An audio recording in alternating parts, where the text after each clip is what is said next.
As a gym beginner हमारा focus हमारे training पे, हमारे न्यूट्रिशन पे, स्लीप पे, हमारे स्ट्रेस लेवल्स को मैनेज करने में होना चाहिए। अगर बात करते हैं न्यूट्रिएंट्स की, तो फिर चाहे वो मैक्रो न्यूट्रिएंट हो या फिर माइक्रो न्यूट्रिएंट हो, हमें ये कोशिश करनी है कि जो भी हमारी न्यूट्रिएंट्स की रिक्वायरमेंट है, हम उस रिक्वायरमेंट को फूड से कंप्लीट कर रहे हैं। लेकिन अगर इन केस हम हमारे न्यूट्रिएंट्स की रिक्वायरमेंट को फूड से कंप्लीट नहीं कर पाते, तो उस केस में हम न्यूट्रिएंट को सप्लीमेंट कर सकते हैं। फिटनेस इंडस्ट्री में एक ऐसा सप्लीमेंट है जो बहुत ज़्यादा पॉपुलर है। ये सप्लीमेंट हमें डायरेक्टली मसल बिल्डिंग में या फिर फैट लॉस में हेल्प तो नहीं करता, लेकिन रिकवरी में, हमारी इम्यूनिटी को बूस्ट करने में और हमारी ओवरऑल हेल्थ को इम्प्रूव करने में ये बहुत ज़्यादा हेल्प करता है। Hi everyone, I am doctor Venkatesh और आज की वीडियो में हम बात करेंगे ओमेगा 3 फैटी एसिड सप्लीमेंट्स के बारे में। क्या होते हैं ओमेगा 3 फैटी एसिड सप्लीमेंट्स, कैसे काम करते हैं, उन्हें कैसे बनाया जाता है, किसे ये सप्लीमेंट्स लेने चाहिए और कैसे ओमेगा 3 फैटी एसिड सप्लीमेंट्स हमें रिकवरी में हेल्प करते हैं, हमारे वर्कआउट के बाद का इन्फ्लामेशन कम करते हैं और हमारी ओवरऑल हेल्थ को भी इम्प्रूव करते हैं। तो वीडियो में एंड तक बने रहिए। So let's start. Omega 3 fatty acid या फिर फिश ऑयल, ये एक डाइटरी सप्लीमेंट है।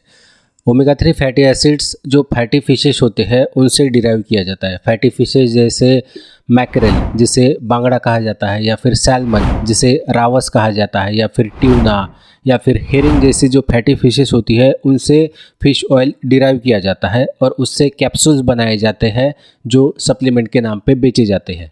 फिश ऑयल कैप्सूल्स में ओमेगा 3 फैटी एसिड्स होते हैं जो basically poly unsaturated fatty acids होते हैं। पॉली अनसैचुरेटेड फैटी एसिड्स ये गुड फैट्स की कैटेगरी में आते हैं और omega 3 fatty acids essential fatty acid की कैटेगरी में आते हैं। इसेंशियल फैटी एसिड्स वो फैटी एसिड्स होते हैं जो हमारी बॉडी खुद से तैयार नहीं कर सकती, तो वो हमें इसेंशियली फूड से ही लेने पड़ते हैं या फिर सप्लीमेंट से। अल्फा लिनोलेनिक एसिड और उसके दो डेरिवेटिव्स EPA और DHA, इकोसा पेंटोनोइक एसिड और डेकोसा हेक्सोनोइक एसिड, ये तीन बेसिक ओमेगा 3 फैटी एसिड्स हैं। अगर बात करते हैं फूड सोर्सेज की, तो जैसे मैंने पहले बताया EPA और DHA हमें फैटी फिशेस जैसे सैल्मन, मैकरल, ट्यूना या फिर हेरिंग से मिलते हैं। बेसिकली सी में यानी समंदर में जो माइक्रो अलगी होती है, अलगी यानी जो छोटे छोटे प्लांट्स होते हैं, वो EPA और DHA को प्रोड्यूस करती है।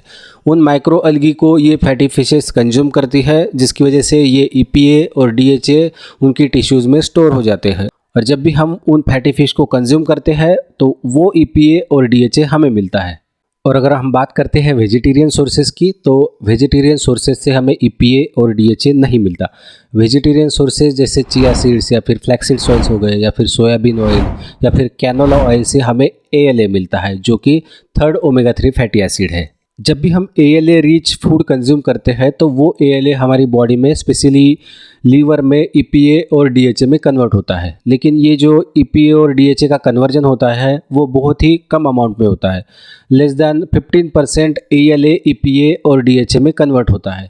और जो भी बेनिफिट्स हमें ओमेगा 3 फैटी एसिड्स की हमारी बॉडी में देखने को मिलते हैं वो EPA और DHA की वजह से होते हैं, ना कि ALA की वजह से। तो अगर हम चाहते हैं कि हमारी बॉडी में EPA और DHA का कॉन्सेंट्रेशन बढ़े, तो उस केस में हमें वेजिटेरियन सोर्सेज से बहुत ज़्यादा ALA कंज्यूम करना पड़ेगा, जो कि टेक्निकली पॉसिबल नहीं है। तो अगर आप वेजिटेरियन हैं या फिर वेगन हैं तो डेफिनेटली आप ओमेगा 3 फैटी एसिड में डिफिशिएंट हैं।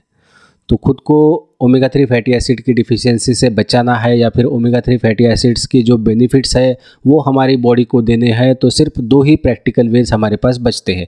एक तो वीक में 2 से 3 बार फैटी फिश को कंज्यूम करना स्टार्ट करिए या फिर उसे सप्लीमेंट करिए। ओमेगा 3 फैटी एसिड्स के जो भी हेल्थ बेनिफिट्स है उस पर बहुत ज़्यादा रिसर्च किया गया है। ओमेगा 3 फैटी एसिड्स हमारे HDL कोलेस्ट्रॉल, जो कि एक गुड कोलेस्ट्रॉल है, उसकी लेवल्स को इंक्रीज़ करता है, साथ ही साथ ट्राइग्लिसराइड के लेवल्स को भी कम करता है।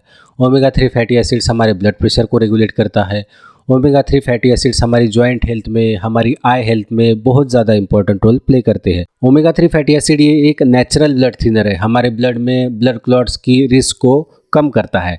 ओमेगा 3 फैटी एसिड वर्कआउट के बाद होने वाले इन्फ्लामेशन को कम करता है, मसल रिकवरी में हेल्प करता है और साथ ही साथ हमारी इम्यूनिटी को भी बूस्ट करता है। अगर बात करते हैं बॉडी बिल्डिंग प्रोस्पेक्टिव से, तो कुछ सप्लीमेंट कंपनीज या फिर कुछ इन्फ्लुएंसर्स ये क्लेम करते हैं कि ओमेगा 3 फैटी एसिड सप्लीमेंट्स हमारे वर्कआउट के बाद होने वाले सोरनेस को, जिसे डिलेड ऑनसेट मसल सोरनेस भी कहा जाता है, उसे कम करने में हेल्प करता है। लेकिन रिसर्च इस क्लेम को सपोर्ट नहीं करता। ओमेगा 3 फैटी एसिड्स हमें मसल बिल्डिंग में या फिर फैट लॉस में डायरेक्टली हेल्प नहीं करते, लेकिन ओमेगा 3 फैटी एसिड्स वर्कआउट के बाद होने वाले इन्फ्लामेशन को कम करता है, जिसकी वजह से हमारा जिम में परफॉर्मेंस इम्प्रूव होता है। तो अगर ओमेगा 3 फैटी एसिड सप्लीमेंट्स हमें मसल बिल्डिंग में या फिर फैट लॉस में डायरेक्टली हेल्प नहीं करते, तो क्या इसे लेने का कोई फ़ायदा है? तो एक सिंपल बात समझ लो, ऐसी कोई भी चीज़ जो आपके वर्कआउट के बाद का इन्फ्लामेशन कम करेगी, आपका वर्कआउट के वक्त का परफॉर्मेंस इंप्रूव करेगी, आपको लॉन्ग टर्म तक हेल्दी रखने में और आपकी इम्यूनिटी को इंप्रूव करने में हेल्प करेगी, वो चीज़ आपको एक अच्छी फिजिक बनाने में या फिर आपकी एक अच्छी फिजिक मेंटेन करने में डेफिनेटली हेल्प करेगी। अगर बात करते हैं डोजेस की, तो 1000 मिलीग्राम फिश ऑयल, जिसमें 250 टू 300 मिलीग्राम तक EPA प्लस DHA कंबाइंड है, वो आपकी जनरल हेल्थ को मेंटेन करने के लिए सफिशिएंट है। लेकिन अगर आप रेगुलर वर्कआउट्स करते हैं तो उस केस में आप 2 ग्राम्स तक फिश ऑयल ले सकते हैं। अगर आप वेजिटेरियन है या फिर वेगन है या फिर और किसी वजह से फिश ऑयल कंज्यूम नहीं कर सकते, तो उस केस में आप अलगी ऑयल सप्लीमेंट भी ले सकते हैं। एज सच फिश ऑयल या फिर अलगी ऑयल कैप्सूल आप दिन में कभी भी ले सकते हैं, लेकिन फिश ऑयल से रिलेटेड बर्पिंग्स को कम करने के लिए एक्सपर्ट्स ये रेकमेंड करते हैं कि ये सप्लीमेंट्स आप किसी भी मील के साथ कंज्यूम करें। As such fish oil capsules completely safe है, इसके कोई भी मेजर साइड इफ़ेक्ट्स देखने को नहीं मिलते। लेकिन अगर किसी वजह से आप ब्लड थिनर्स ले रहे हैं, तो उस केस में फिश ऑयल सप्लीमेंट कंज्यूम करने से पहले अपने डॉक्टर से ज़रूर कंसल्ट करिए। So to conclude, omega 3 fatty acid supplements लेने चाहिए या फिर नहीं लेने चाहिए, ये कम्प्लीटली आप पे डिपेंड करता है। अगर आप वेजिटेरियन है या फिर वेगन है या फिर नॉन वेजिटेरियन होने के बावजूद अगर आप 2 से 3 बार वीक में फैटी फिश कंज्यूम नहीं करते, तो आपको definitely omega 3 fatty acid supplement लेने चाहिए। आई होप आपको ये वीडियो अच्छी लगी होगी। अगर वीडियो अच्छी लगी है तो वीडियो को लाइक करिए, कमेंट करिए, अपने जिम बिगिनर दोस्तों के साथ शेयर करिए और ऐसे ही इंफॉर्मेटिव वीडियोस देखने के लिए चैनल को सब्सक्राइब करिए। See you in the next video.